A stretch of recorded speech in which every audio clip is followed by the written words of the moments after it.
tardes, mis estimados estudiantes. Sean todos bienvenidos a este segundo encuentro multimodal de ciencia de los materiales.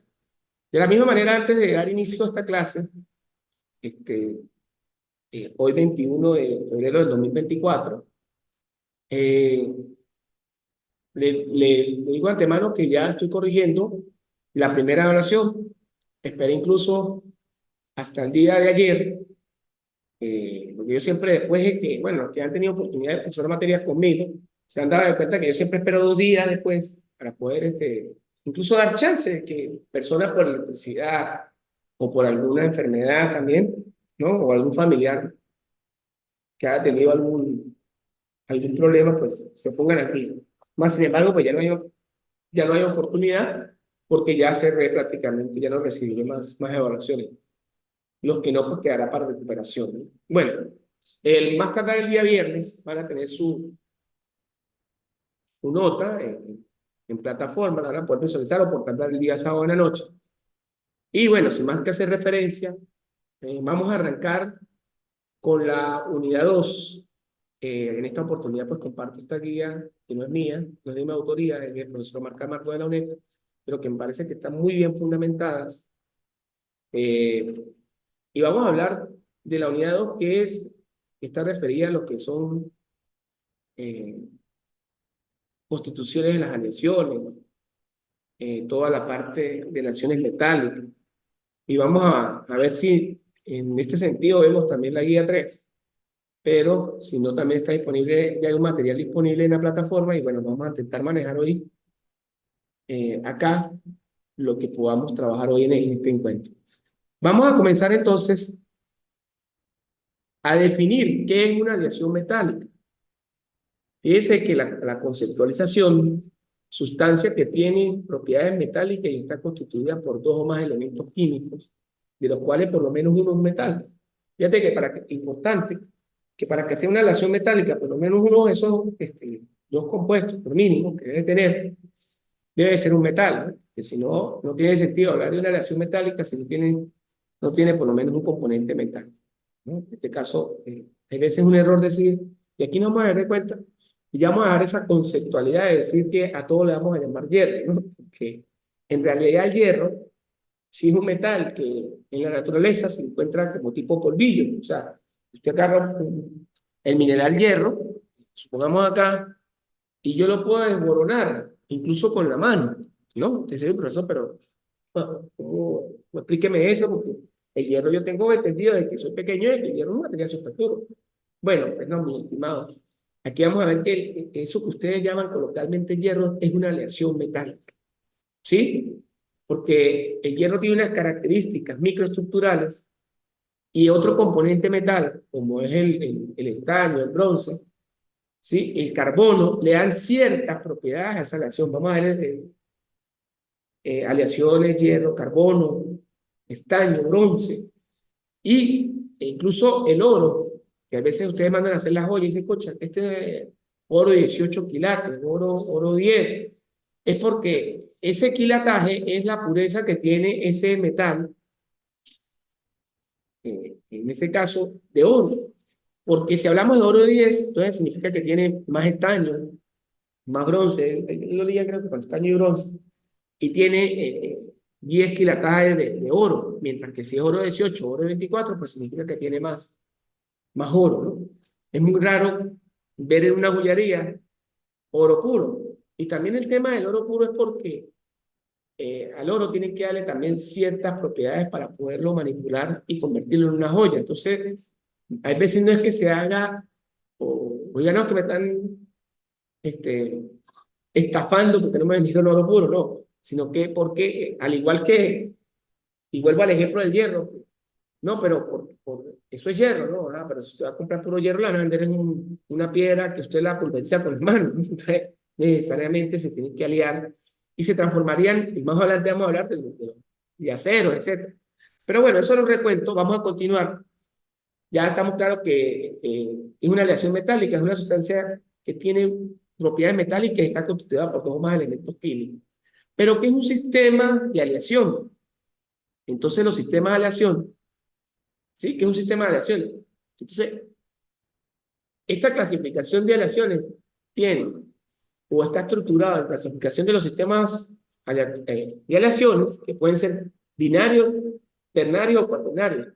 Y también esto a su vez tiene un diagrama de fase o de equilibrio, que es muy importante y lo vamos a estudiar acá en esta unidad.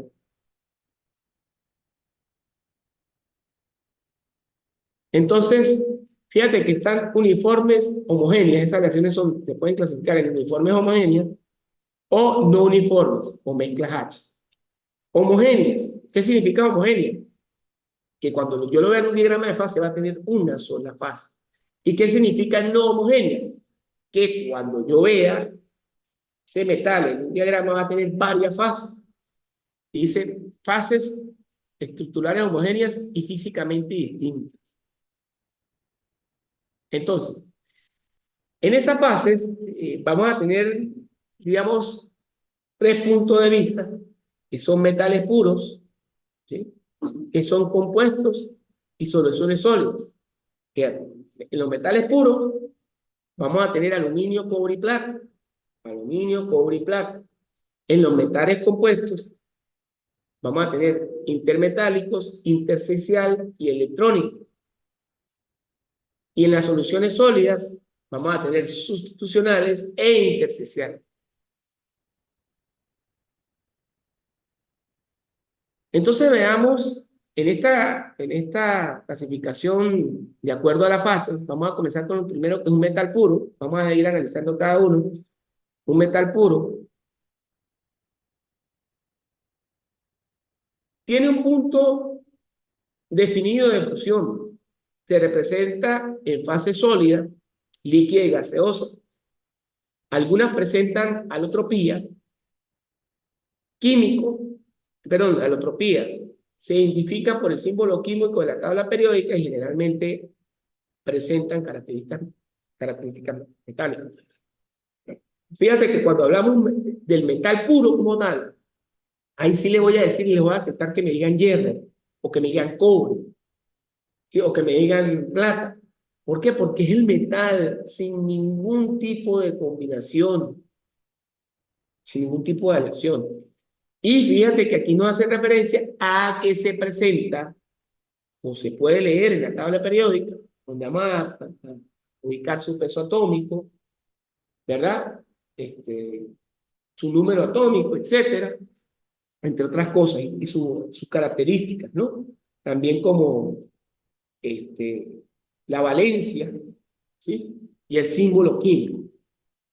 En esta parte, nosotros vamos a tener para un metal sólido, vamos a comenzar a ver lo que son los perfiles de inflamiento tipo 1. En esta gráfica observamos que en el eje vertical vamos a tener la temperatura en grados Fahrenheit y en el eje horizontal vamos a tener el tiempo. Es decir, que este diagrama va a ser temperatura versus ¿qué? Versus tiempo. Y nosotros vamos a observar en este perfil de enfriamiento, ¿verdad? Vamos a observar que determinados o determinadas características, por lo menos antimonio líquido. El antimonio líquido, en esa fase, lo vamos a ver como una mallita. En la fase antimonio líquido, fase líquida, continúa aquí, núcleos antimonio sólidos formados en el antimonio líquido. Vamos a, fíjate, aquí cuando desciendo la temperatura, y lo estoy como fundiendo, él se va a acercar, si lo miro desde el punto de vista microscópico, a una rejilla.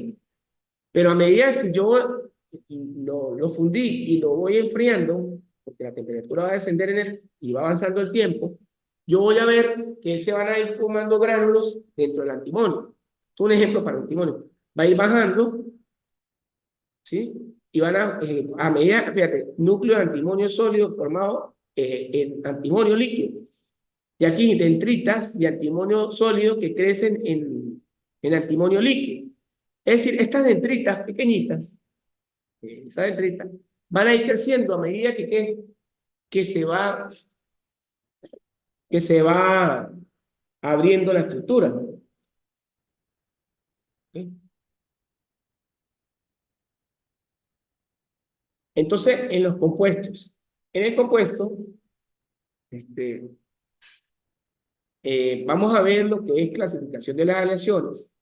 Y en estos compuestos, fíjate que hay monometálicos, vamos a ver ahora los compuestos, combinación de elementos en alguna proporción expresada mediante la fórmula química. Los elementos que lo conforman pierden sus propiedades individuales. Fíjate que ya cuando hablamos de un compuesto, ya ese compuesto, los elementos que forman ese compuesto van a perder sus propiedades individuales. ¿Y ustedes por qué se estarán preguntando eso?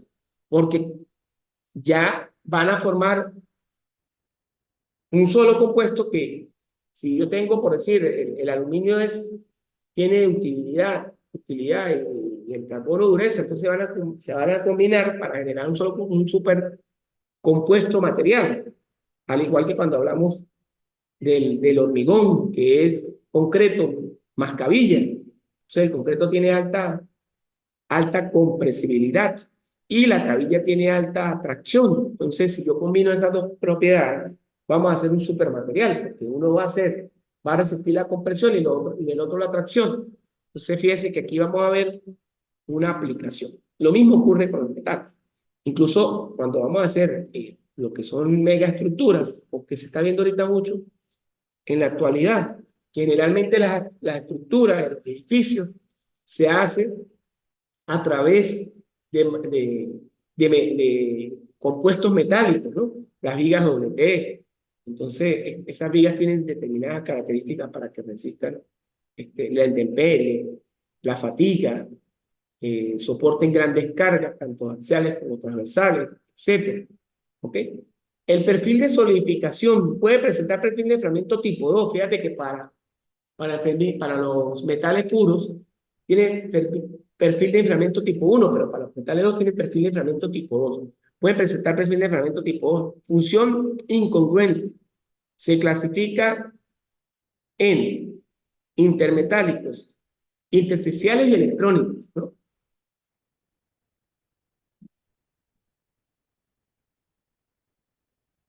Entonces aquí lo vemos en su perfil de enfriamiento. Vemos el tiempo y vemos también la temperatura.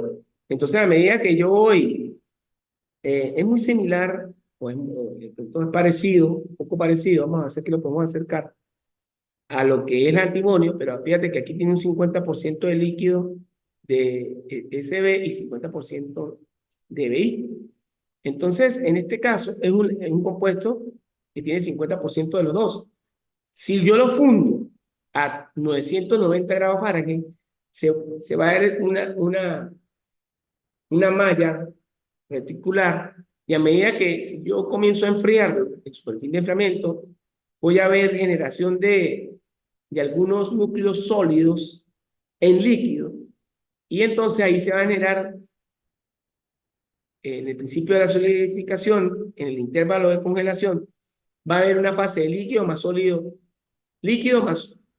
solución sólida. Es decir, voy a comenzar a ver granos, en este caso, granitos, ¿no?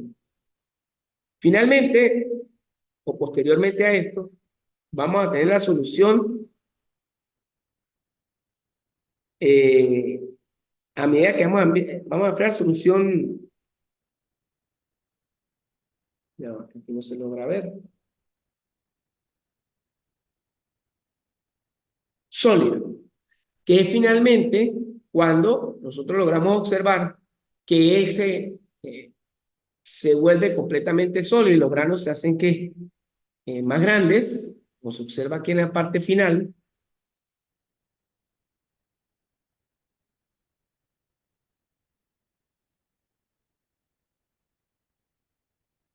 ¿Vio? De 50% de CB y 50% de CLB. ¿Ok? Entonces, bueno, una vez visto esta parte, vamos a continuar, vamos a avanzar en lo que es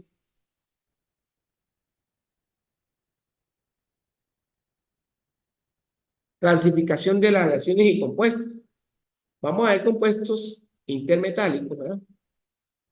Que se forman por metales afines químicamente, suelen tener fuertes enlaces iónicos y covalentes, sus propiedades son no metálicas y presentan rango de composición fija estequiométrico.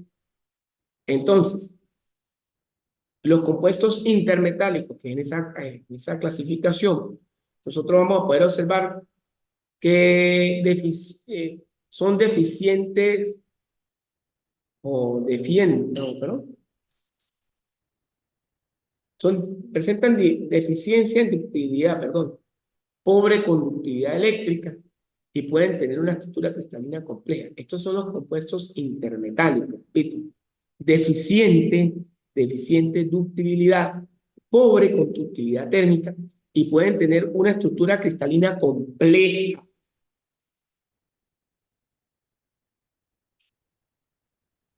Los compuestos intersticiales, ¿verdad?, se forman por la unión entre los elementos de transición, como el escanio, el titanio, el tantalio, el tuestanio y el hierro fundido, con el hidrógeno, el oxígeno, el carbono y el boro, ¿sí?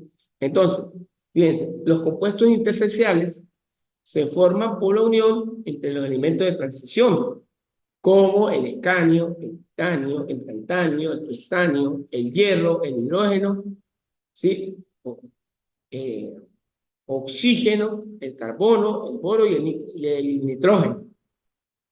Pueden tener un estrecho intervalo de composición, alto punto de fusión y son extremadamente duros. Una característica, por lo menos en el caso del hierro 3 carbono, ¿no? Vamos a ver ahora, dentro de esa misma calificación, corrijo, lo que son compuestos electrónicos. Existen en composiciones químicas que mantienen una razón definida entre el número de electrones de valencia y el número de átomos que forman compuestos. Pueden presentar un intervalo amplio de composición, baja dureza y alta ductilidad. Existe en diagramas de equilibrio del oro, el cobre, la plata, el hierro y el níquel, con el candio, magnesio, estaño, zinc y aluminio. Soluciones sólidas, formadas por un soluto y un solvente. Se identifican con la letra griega y tienen carácter metálico, presentan un perfil de solidificación tipo 3. Se clasifican en sustitucionales e intersticiales. Entonces, fíjense, oído a esto, soluciones sólidas, formadas por un soluto y un solvente. Se identifican con letras griegas, tienen carácter metálico y presentan un perfil de solidificación tipo 3. Vamos a ver qué es un perfil de solidificación tipo 3. Se clasifican en sustitucionales e intersticiales. Entonces aquí fíjense que vamos a ver fase sólida, fase líquida y fase gaseosa. En la fase sólida, pues, la estructura es completamente pegada. En la fase líquida se ven esos gránulos flotando en líquido. Y en la fase gaseosa, pues, todas las partículas, su entropía es bastante alta. Soluciones sólidas sustitucionales.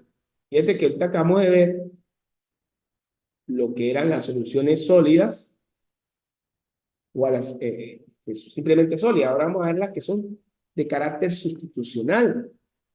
Los átomos de soluto sustituyen los átomos de solvente en una estructura reticular sin que pierda la misma. Pueden presentar alto rango de solubilidad, llegando inclusive a presentar solubilidad total.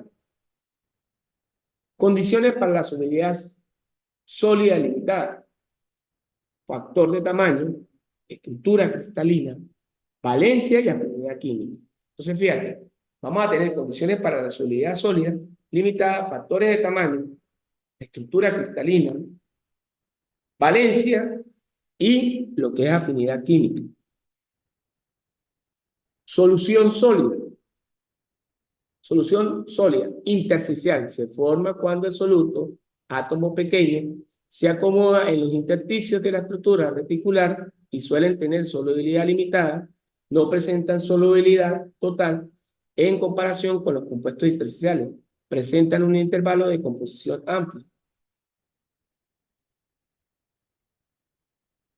Diagrama de fases. Representación gráfica de las fases presentes a diferentes temperaturas y diferentes composiciones en un sistema de aleación. Entonces, fíjense que acá, en lo que acabé de decir, que eran soluciones sólidas intersticiales, se forman cuando solutos o átomos pequeños se acomodan en los intersticios de la estructura reticular, suelen tener solubilidad limitada, no presentan solubilidad total, en comparación con los compuestos intersticiales, presentan un intervalo de composición más amplio. Y aquí, entonces, posteriormente, vamos a ver el análisis en lo que es un diagrama de fase. Y vamos a adelantar netamente qué son los diagramas de fase.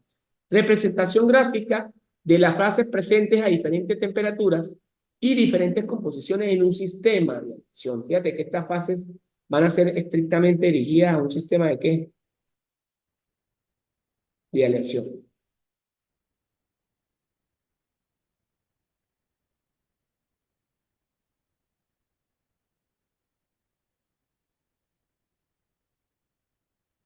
Entonces vamos a tener temperatura y vamos a tener ¿qué? Presión. Aquí vamos a ver en amarillo la fase sólida, que es la fase que está acotada por las curvas AB, BD, y la fase líquida que está acotada entre BC y BD, y la fase gaseosa, que es la que está acotada en AB, C y B, que viene siendo todo esto. Aquí también vamos a ver un diagrama donde va a estar temperatura, presión, y aquí al lado vamos a tener lo que es eh, un diagrama también, pero en función de lo que es el porcentaje y la vaporización y condensación de la estructura. Pero vamos a ver si aquí se logra ver más adelante un diagrama. Dice, condiciones de equilibrio entre las fases en aleaciones binarias. Digamos, aquí. Condiciones de equilibrio de las fases en aleaciones binarias. Entonces aquí vamos a observar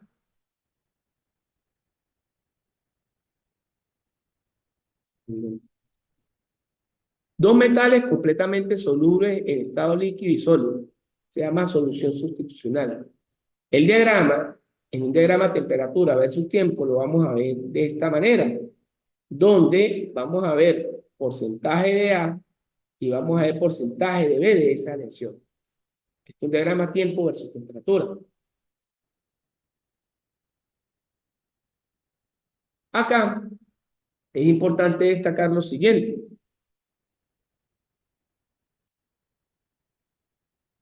Dice, dos metales completamente solubles en estado líquido y sólido.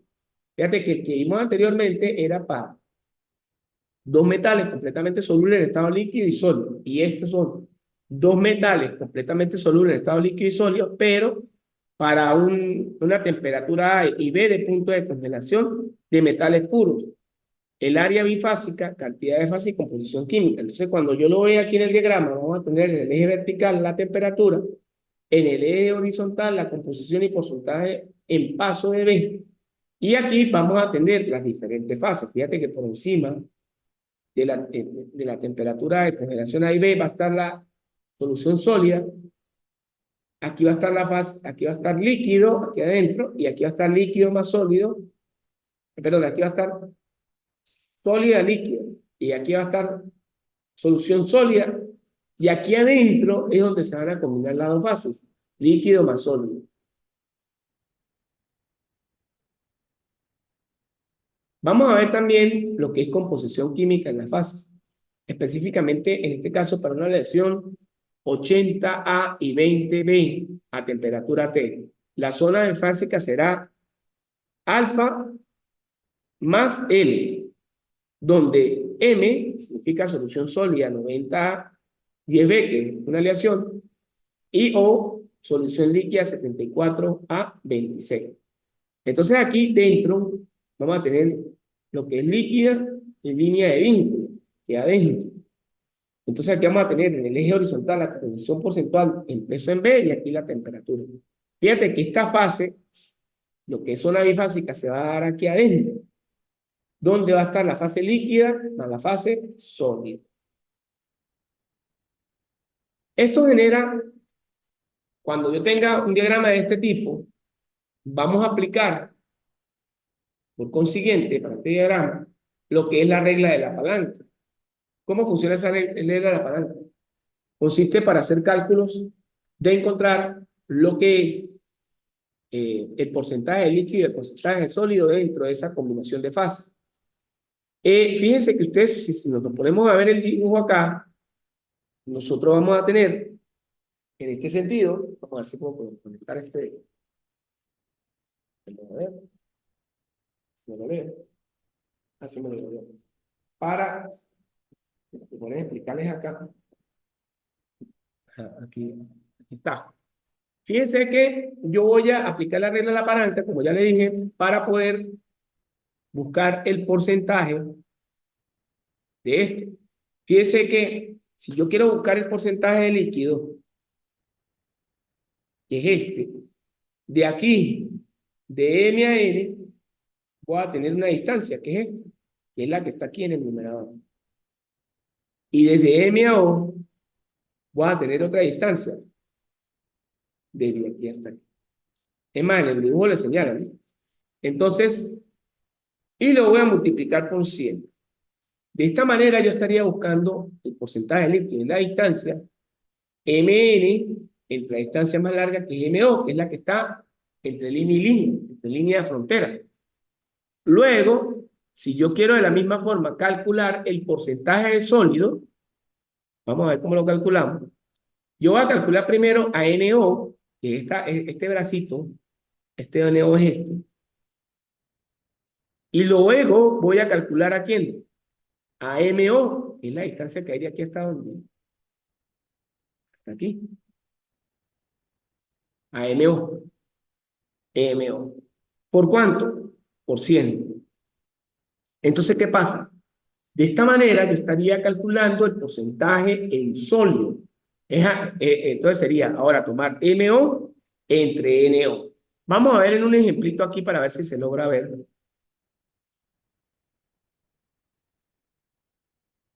Vamos a ver un ejemplito de la palanca. Creo que por aquí hay uno aquí abajo. Vamos a ver si lo hace.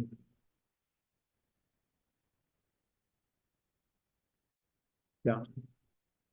Creo que está enseguida, lo pasé. Ya lo estoy buscando, ya lo estoy ubicando.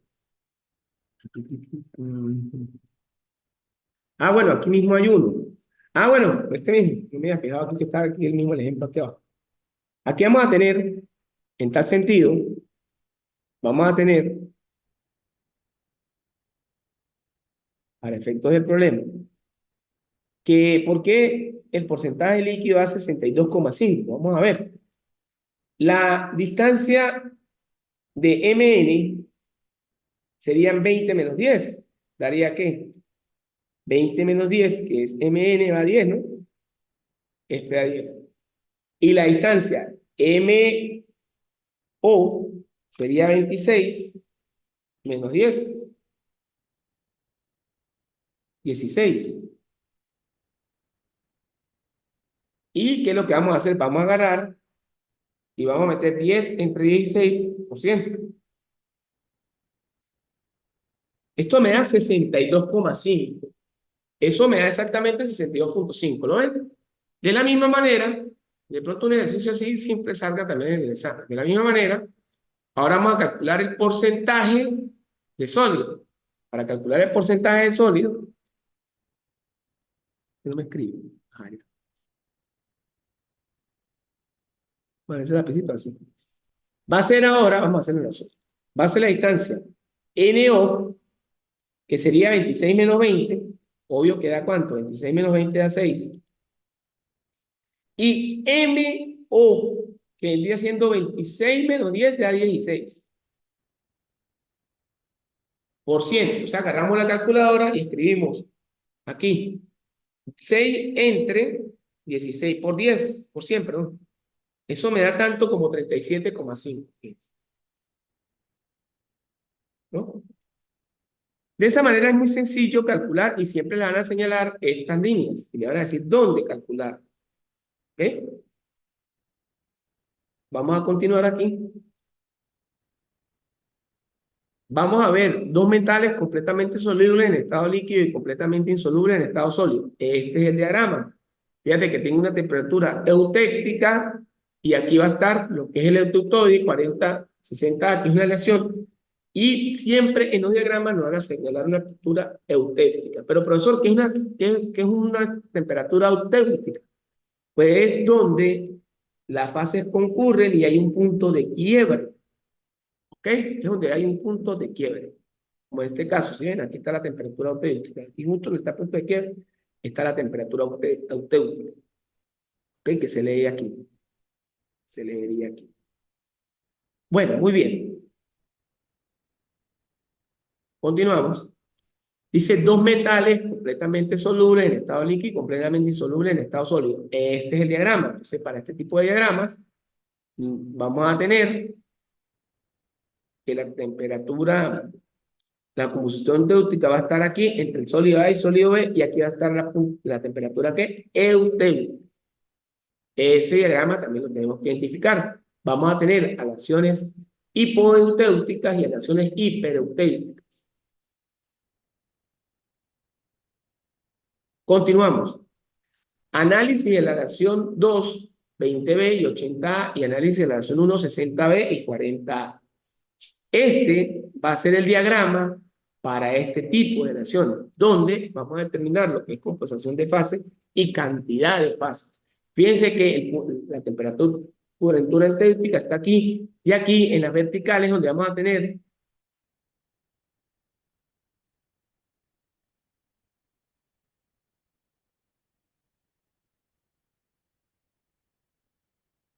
y aquí donde vamos a tener la, que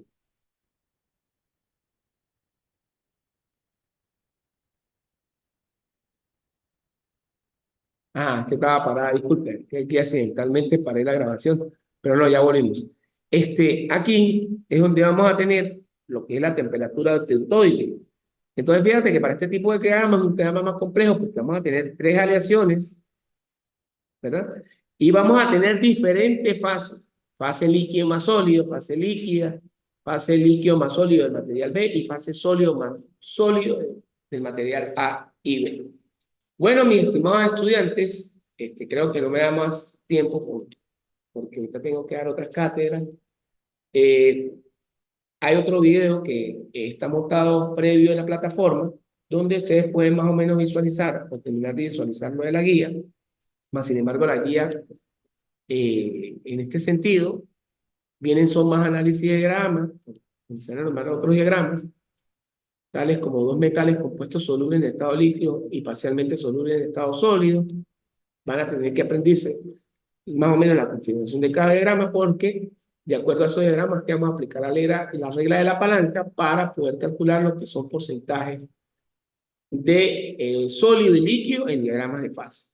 ¿Ok? Entonces, no es tan difícil, hay que aprenderse cada diagrama. De pronto vamos a ver los que vimos acá en clase, y los problemitas pues no van a... Hay incluso unos problemas que yo coloqué resueltos, donde hay problemas eh, donde se resuelven con la entropía, relación eutectoide, etcétera, relaciones perotectoides, pero no vamos a salir de aquí.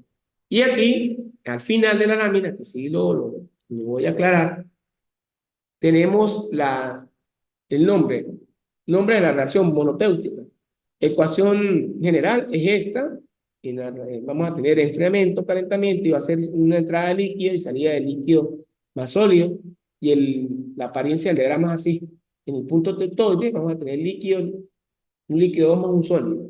Eutéutica, que es lo que está aquí, es un líquido, vamos a tener enfriamiento y calentamiento, va a ser sólido más sólido, y vamos a tener una B, donde va a estar líquido, sólido más sólido.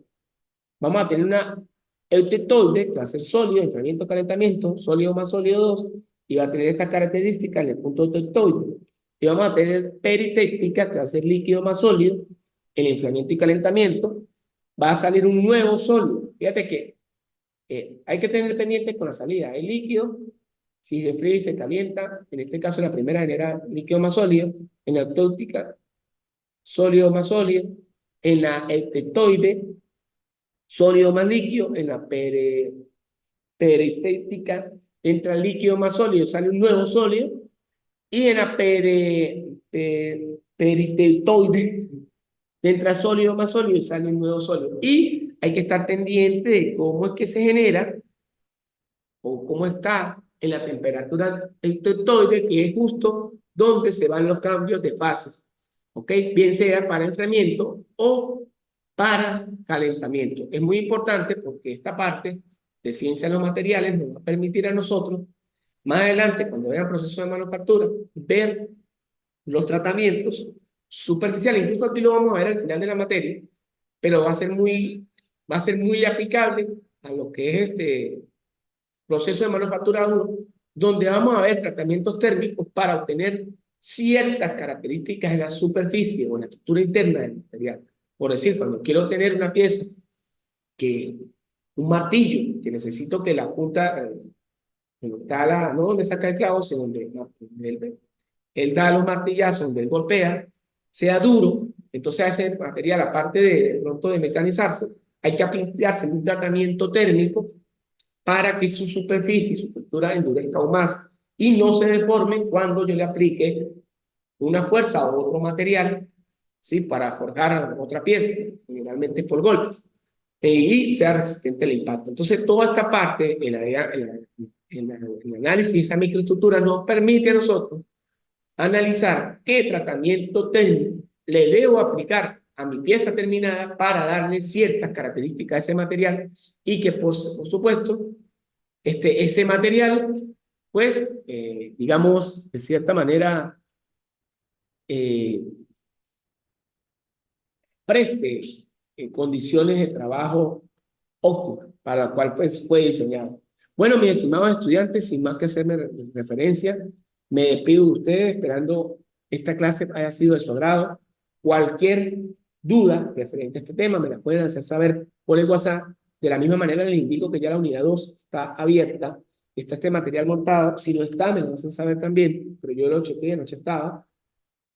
Al igual que hay unos ejercicios resueltos y unos ejercicios tipo examen. Entonces, ya tiene el material, nos vemos en un tercer encuentro, ya será para discutir la unidad 3, y quedo abierto, quedo a las expectativas de cualquier duda referente a la materia. Esa duda es importante que la podamos canalizar por plataforma, o si me pueden escribir al WhatsApp, previamente deben de haberme escrito a plataforma para que eso quede reflejado, porque recuerde que nuestro instrumento de comunicación, a la hora de un problema que se presente académico, es dar constancia de que la persona me ha escrito a plataforma, igual que los exámenes, no se pueden enviar al correo personal del profesor, sino que se deben de enviar estrictamente a la plataforma. ¿Por qué? Porque si ustedes me lo envían a mí, y entonces resulta que no está reflejado en la plataforma, y a mí me llaman de coordinación, pues yo cómo voy a probar de que ese examen fue enviado. O sea, hay que enviarlo a la plataforma. No acepto ningún envío ni correo personal.